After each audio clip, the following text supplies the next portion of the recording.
What's up, good people? Mark Holmes here, and as always, I want to thank you all for watching, commenting, subscribing, and being part of the Joe Boo Sports Report. Without you guys, as well as you ladies, you know that this literally, and I mean literally, does not work.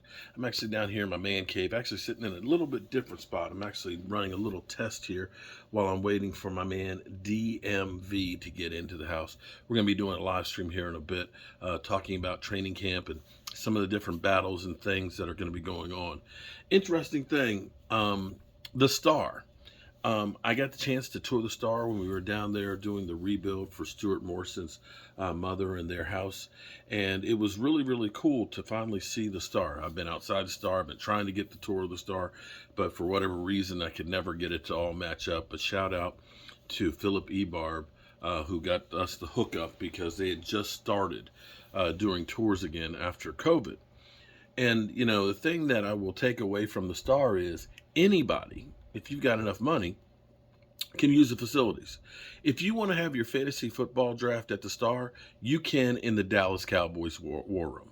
Just plain and simple. You just can. You know, if you want to be meeting in anywhere on there, if you want to be on their practice field, you can do that. It's all about the money. And to go to show you how big it is, here it is, Lane Johnson was leading over 200 pro and college players in basically a camp for college and pro players, including, you know, we had our center there, Tyler Badish, on technique and improving being an offensive lineman. And that's kind of crazy when you think that Lane Johnson, Eagles standout offensive lineman, would use the facilities at the Star. Goes to show you that the Cowboys don't give a rat's ass who uses it as long as it's green.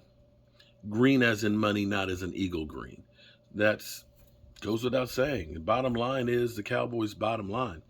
And interestingly enough, Dak Prescott, who usually has his camp elsewhere, actually was doing his camp at the Star as well for the kids. Here's a little taste of what Dak was saying, because Mike McCarthy text Dak this morning, you know, basically telling Dak how pumped up he is about the season and getting ready to training camp and how excited he is and everything else.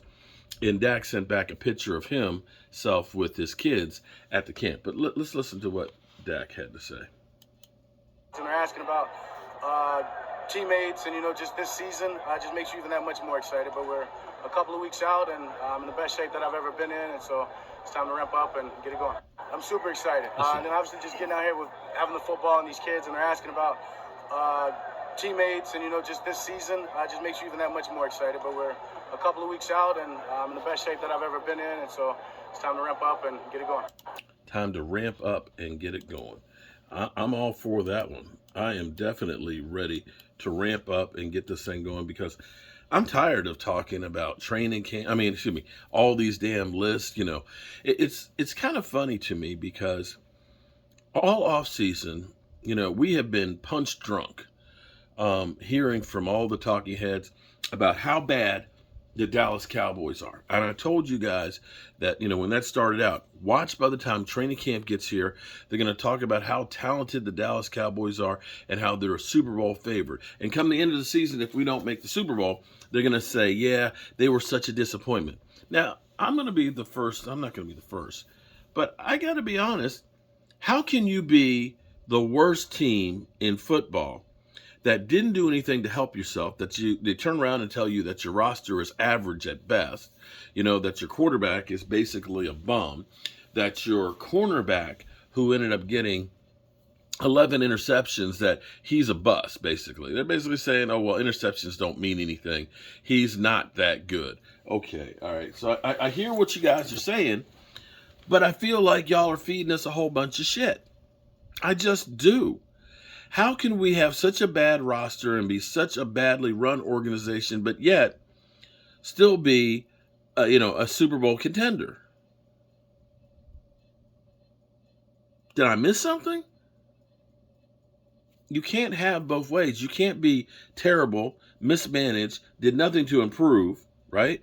And an ass team, and then be a Super Bowl favorite at the same time. It's just kind of crazy. But you know, it is what it is. My man DMV just sent me a message and said he's pulling up right now. So he's going to be in the house, and I'm sitting here working on my set, my portable set. The thing I have to find out, because see, check this out. Check this out. This is it. And this right now is just going off of its batteries.